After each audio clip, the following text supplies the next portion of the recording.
Welcome to Presenting with Impact, Part 3, Preparation. I'm Trainer Lori. What is preparation?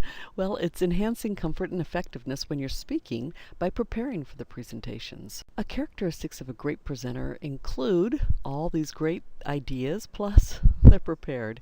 They expect the unexpected. First, we want to prepare the room, prepare the visuals and equipment, prepare the participants, and then also to prepare yourself. Preparing the room means making sure that it's the best both for you and your audience, no matter what kind of room it is. It's important to know the different types. For example, theater style. This is the most efficient setup when the attendees will act as an audience. It's not good for food, though, or if you expect people to take notes. What you'll see here is where you stand, that's the yellow, and then where your projector, if you're having a projector, and then the screen. And so you do not want to be in front of the screen. You want to be off to the side. Your projector may be in the ceiling. In classroom style, this is great for note-taking. You would have to have tables, and there needs to be room between the table and the participants so that they can walk. Again, you can see where you would be in your projector. It's a good idea to angle the tables. We call this chevron style. That way they can actually see each other across the rows, because one of the problems with a classroom style is that you can only see the instructor and the head of the person in front of you. And so it's hard to have conversation and to have discussions. A semicircular U-shape, this is great for board meetings, committee meetings, small discussion groups where there's a speaker and maybe there's an audio-visual presentation or other focal point.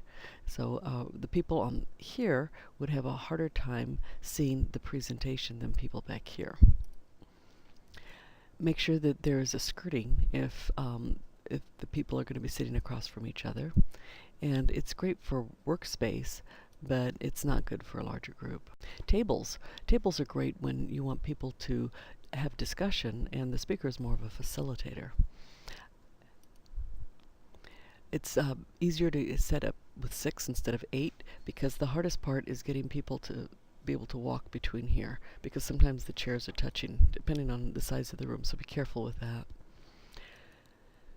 It's not great for larger groups, and remember that some people will have their backs to the speaker.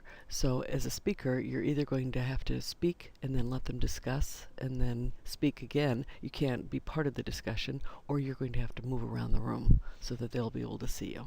Conference style is good for board of directors meetings, committee meetings, any kind of a discussion group where it's a small group. Sometimes conference tables can't be moved, so you're stuck. You have to use it the way it is. But usually there's lots of workspace on there. But it's not necessarily good for AV because some of your audience may be with their back to the wall. And if you have video, if you're speaking to the group here, your back is to the video people, so it's not necessarily a good idea. Another thing to think about when you're preparing the room is lighting issues. Too many times we have to turn off the lights so we can actually see, and that means everybody's going to go to sleep. And you can see here that sometimes you have to use a curtain or a wall with things on it to do your presentation because there may not be a screen available. And here there's no way to close the windows, so as a result there's going to be a lot of light in the room, and you can see there's fluorescence. And so it's very hard to do an LCD presentation in the same room. Issues with the DVD player. Many times I've seen people that have a clue on how it works, and so it stops the momentum of the speech. So make sure everything is up and ready to go, that you've used it, you know how to make it work. An LCD requires a computer, and do you have the right extension cords? Do you know how to turn it on? Do you have access to it? Are you supposed to bring it yourself? I always ask, should I bring my own projector, or do you have one there? And sometimes they'll even have the computer, and it will be hard for you to use your own computer. So make sure that you have a thumb drive available to put your presentation on so that you can put it right in their computer. Video, and if it's a video conference, make sure that you know how it works and where the video camera is. Maybe somebody else is controlling it. Like I said, in one of our rooms here, the video camera is actually under the presentation screen. So as a result, a lot of times the people on the other end are seeing the rear end of the speaker. That's not necessarily the best view. A podium or lectern, make sure that if you use it, why you're using it, don't hide behind it. The last thing that you want to do is to hide your body behind it. Whenever I have a podium and I have to use it because that's where the microphone is, I always stand next to it. I never stand behind it. You have to get a hand out into everybody's hand, and of course they can play with it. You never know. With whiteboard, one of the things I don't like about whiteboard is that it smells. So in a small room, it can actually make me lightheaded, and it could make other people lightheaded as well. Flip charts are good. It's a good idea if you're going to use flip charts, have 2 of them, but it's not going to be good for a very large room because the people in the back won't be able to see. 2 of them so that you can put your information on one of them, and people can give their opinions, and you can write that on the other one. Chalkboard is not a bad idea, especially in a training or formal educational setting.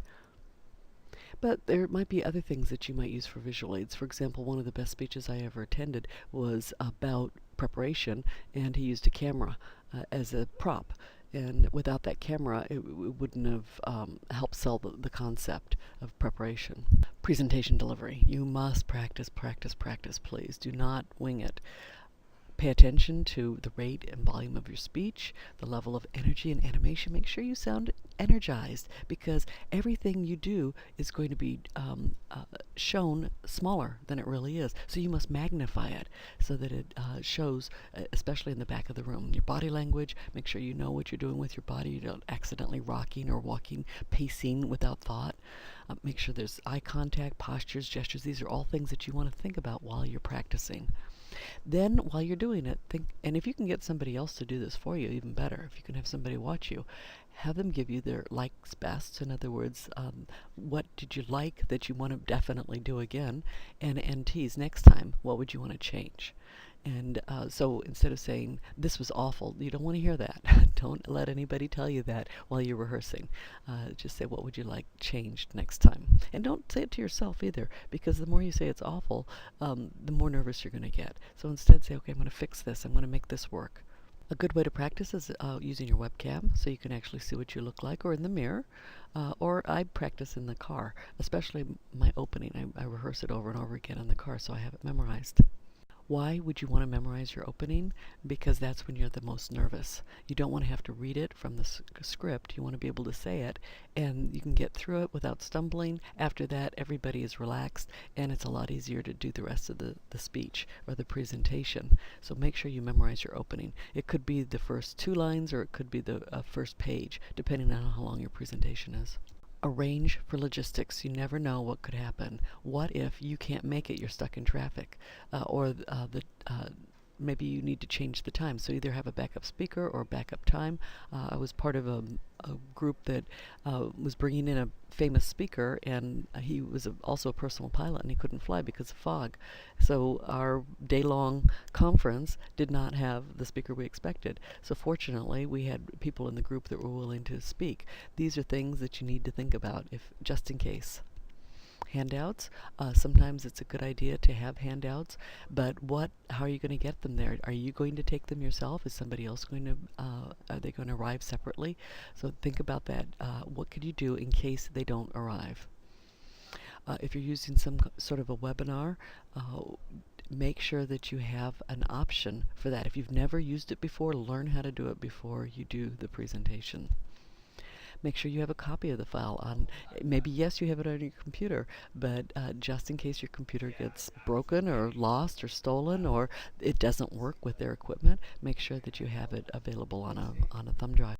Also, we want to prepare our participants. You can send them pre-programmed questions or reference materials in case what you're speaking on is more advanced and they might need some background materials, or if you want to know what they know about the topic.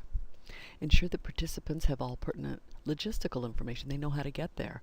And make sure that the directions are correct, because sometimes people use a service like Google, and it may say it's on the left side of the street when it's really on the right side, and people could drive around for half an hour still trying to find the location.